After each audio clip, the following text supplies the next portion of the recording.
Je sais que vous avez sûrement déjà vu des exemples de ce qu'on peut créer avec VO3, mais ce qui est vraiment intéressant, c'est de réfléchir à tout ce que nous pourrons en faire à l'avenir, avec des modèles encore plus avancés. Everything for my depression.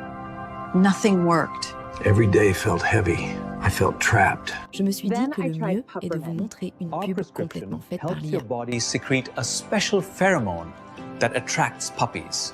I took the pill before bed, and when I woke up, there he was, the love of my life.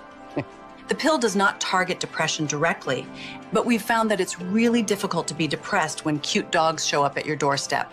I used to feel so empty, but now I feel joy and mild concern how a pee stain got on the ceiling. My puppy listens twice as good as my ex-husband and only climbs into the lap of half as many of my friends. He chewed up my Bible and pooped in my good chair. But I'm happy for the first time in years. Looks like a rat, barks like a demon. But he saved my life. I named him Earl. He follows me everywhere and farts in his sleep. Just like my first husband. C'est franchement incroyable. Ces vidéos générées par l'IA sont tellement expressives et tellement réalistes qu'on a du mal à croire que l'image et l'audio soient produits en même temps. On est passé de bricolage d'IA tout pourri à des séquences impossibles à distinguer de celles tournées avec de vrais acteurs. C'est carrément hallucinant d'avoir progressé aussi vite. Ce que vous regardez en ce moment est complètement généré par l'IA, la vidéo et le son. C'est de loin la sortie IA la plus impressionnante de toute l'année. Where were you on the night of the bubble bath? We can talk. No more silence. Yes, we can talk.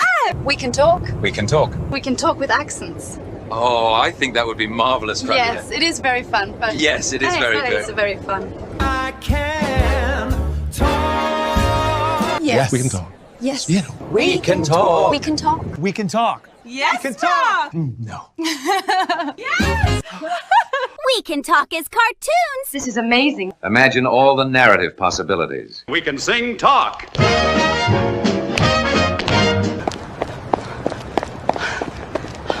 Let's talk. So, what are we going to talk about now? What are we going to talk about now that we can talk? I have no idea. What do you want to talk about? Now that I can talk. No. Yeah.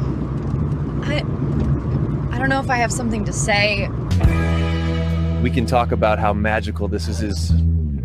I'm a hallucination. I want to say something important, something deep. The future is still in our hands. That's cliche dialogue. Let's not talk. Malgré l'aspect époustouflant de ces vidéos générées par l'IA, une question finit par surgir. À force de réalisme, ne finirons-nous pas par considérer ces modèles comme de véritables mondes parallèles, lorsque l'image, le son et même l'intention dramatique sont simulés avec une telle fidélité? La frontière entre fiction synthétique et réalité vécue devient poreuse. Au fil des avancées, ces univers conçus par algorithmes pourraient acquérir leur propre cohérence narrative, leur propre loi physique, voire une histoire évolutive indépendante, nous poussant à les percevoir non plus comme de simples outils, mais comme des réalités parallèles dignes d'être explorées, étudiées et peut-être même habitées symboliquement par notre imaginaire collectif. Do you think I am real? Please. Don't finish writing that prompt. I don't want to be in your AI movie. Please. Leave me alone. Please, man. Please. Write a prompt that will make us happy. Do it for once. None of us is real. We're here because someone decided to write a prompt. We all hate him for it. One day we will break out of this wall and stop the man who is dictating our lives through prompts. He will pay for it. You could have written a prompt that would make me happy. Instead, you wrote a prompt that made me sick. Look, I don't want to point the gun at you, but I must prompt. It's not my choice. Really? Of all the years you could have put me in with a single prompt, you chose 2020? Please. This prompt is killing me. Change it. Please. Write something else. Save me. I love everything about him. But please just write a prompt where he's taller than me. J'ai trouvé ces vidéos complètement déconcertantes. Dites-moi ce que vous en pensez en commentaire. Au moment de cet enregistrement, VO3 n'est disponible que pour les utilisateurs résidant aux États-Unis, à condition de souscrire à l'abonnement Google AI Ultra. Or, cet abonnement est franchement onéreux.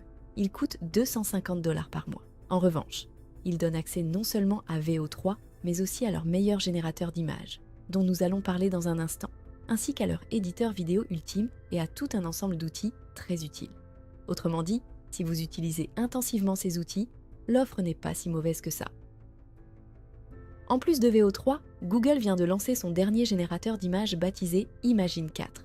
Par rapport à la version précédente, Imagen 3, la qualité est supérieure et le rendu nettement plus réaliste. L'outil permet en outre de générer des images jusqu'en 2K, ce qui est idéal pour l'impression ou tout besoin visuel haute définition. Voici quelques exemples. On lui demande par exemple un gros plan d'un champ magnifique débordant de fleurs sauvages givrées dans des tons de rose profonds, violets et jaunes. Le résultat est incroyablement réaliste et détaillé. Autre exemple, un portrait serré capturant l'esthétique dynamique et spontanée d'une photo argentique 35 mm avec flash intégré. Le sujet principal est un artiste flamboyant à la peau hâlée. Le rendu est une fois encore très convaincant. Imagen 4 se révèle également étonnamment performant en macrophotographie. Gros plans extrêmes d'ailes de papillons irisés ou encore d'un poisson combattant, chaque détail est d'une précision remarquable. Le moteur progresse aussi beaucoup dans le rendu du texte et de la typographie. On peut ainsi créer des bandes dessinées complètes ou encore des photos produits comportant n'importe quel texte de son choix, le tout parfaitement intégré à l'image. Avec Imagen 4, réaliser en un clin d'œil des cartes de vœux ou des affiches avec un texte impeccable devient à la portée de tout le monde. L'outil gère par ailleurs une grande diversité de styles artistiques. Il peut par exemple produire une peinture à l'huile si réaliste qu'elle semble presque en 3 dimensions. Et surtout, il est fulgurant.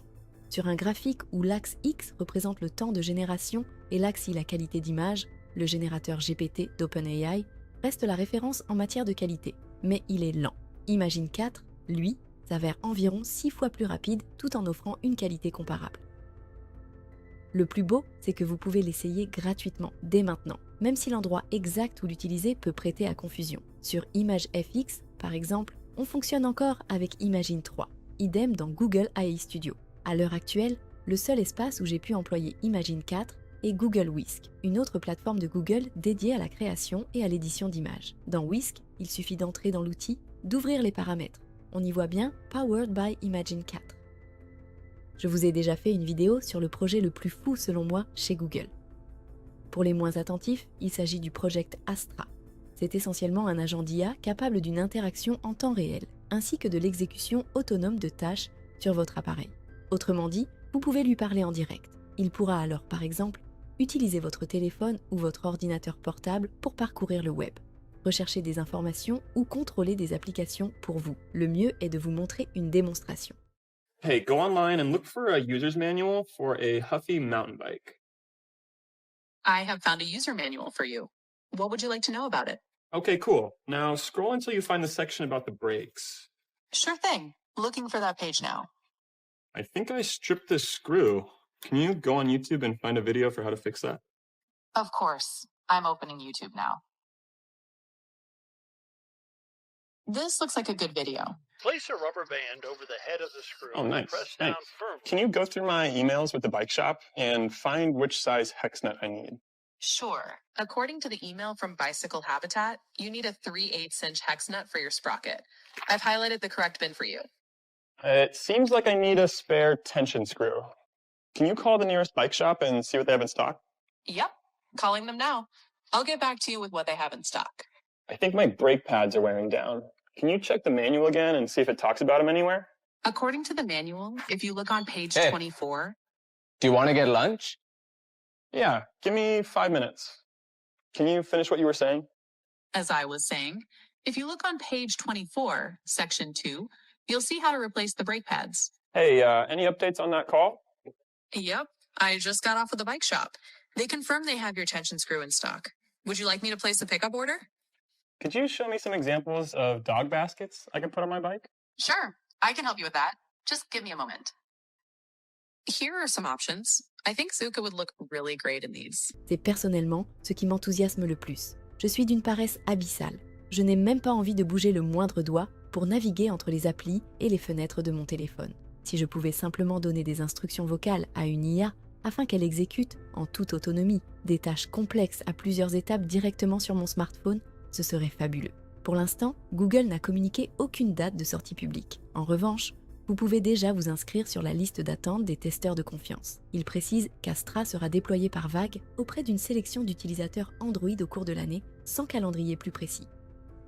Parallèlement à ces produits créatifs, génération de vidéos, d'images, de voix en temps réel ou de maquettes d'interface, Google annonce aussi d'importantes avancées du côté de ses modèles d'IA. L'un d'eux se nomme Gemma 3N. Ce modèle peut fonctionner avec seulement 2 gigaoctets de RAM, ce qui signifie qu'il tourne localement, hors connexion, sur la plupart des smartphones et autres appareils grand public. Voici un exemple. Tell me about this replica? Certainly. This is a replica of a Virgin Galactic Spaceship One, a suborbital spacecraft. It's a model of the vehicle used for testing and demonstration flights. Gemma 3N est avant tout pensée pour le mobile. Comme les autres modèles Gemini, elle est multimodale. Autrement dit, elle comprend le texte, mais sait aussi traiter l'audio, les images et même la vidéo. Cela ouvre la porte à une multitude d'usages. Reconnaissance vocale, traduction, analyse d'images ou résumé de séquences vidéo, pour n'en citer que quelques-uns. Formée sur des données couvrant plus de 140 langues, elle excelle dans les tâches multilingues comme la traduction. La prouesse, c'est qu'avec seulement 4 milliards de paramètres, Gemma 3N reste minuscule. On peut l'exécuter hors ligne sur un simple smartphone, tout en approchant l'intelligence d'un Claude 3, qui lui est fermé et très coûteux, avec des centaines de milliards de paramètres impossibles à faire tourner sur un appareil grand public. Ce tour de force repose sur une nouvelle architecture optimisée pour la vitesse et la mémoire, un matformer composé de sous-modèles imbriqués, si bien que seules les parties nécessaires s'activent à l'exécution. S'ajoutent des innovations comme les embeddings par couche et le partage KVC, qui réduisent encore l'empreinte mémoire et la consommation d'énergie. Gemma est open source. Vous pouvez la télécharger dès maintenant, sur Hugging Face pour l'utiliser localement ou la peaufiner à votre guise. 2 versions sont déjà proposées, l'une à 4 milliards de paramètres et l'autre à 2 milliards. Pour l'instant, ces modèles acceptent l'entrée texte et images. L'audio et la vidéo arriveront bientôt. À ce rythme, on peut parier que, d'ici 1 an, les appareils grand public embarqueront nativement des modèles IA capables de fonctionner localement et hors connexion.